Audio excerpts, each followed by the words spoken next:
ஆட்டோக்காரர் ஒரு கர்ப்பிணி பெண்ணை ஆட்டோல ஏத்திக்கிட்டு ஹாஸ்பிட்டலுக்கு போறாங்க. பெரிய மழை பெஞ்சுக்கிட்டு இருக்கு.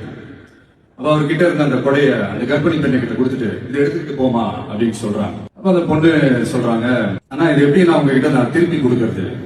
அதுக்கு அந்த ஆட்டோக்காரர் சொல்றாரு, வேற யாருக்காவது தேவைப்படுறவங்களுக்கு கொடுத்துருமா அப்படின்னு சொல்லிட்டு அவர் போயிடுறாரு.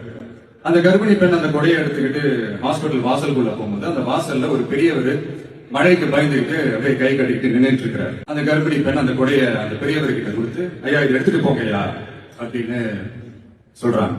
அதுக்கு அந்த பெரியவர் இதே மாதிரி கேட்கிறாரு, அம்மா நீங்க யாருன்னு எனக்கு தெரியாது, எப்படிமா இந்த கொடையை நான் திருப்பி உங்ககிட்ட கொடுக்கறது?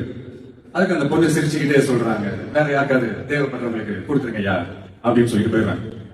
உடனே அந்த பெரியவர் கொடையை எடுத்துக்கிட்டு பஸ் ஸ்டாப்புக்கு வராரு. பஸ் வருது, ஏறி போகும்போது அங்க பாக்குறாங்க ஒரு பூக்கார அம்மா பூவை வச்சுக்கிட்டு ஒரு அட்டையை மழைக்காக குடிச்சுக்கிட்டு உட்கார்ந்துட்டு இருக்காங்க. பெரியவர் போய் அந்த கொடையை அந்த பூக்கார அம்மா கிட்ட கொடுத்துட்டு அவர் பஸ் ஏறி போயிடுறாரு.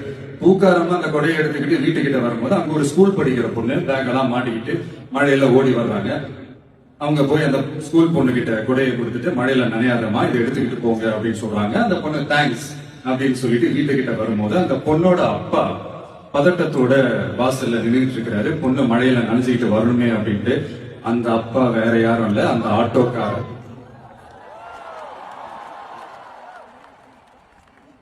அந்த குடை அவர் கொடுத்த குடை.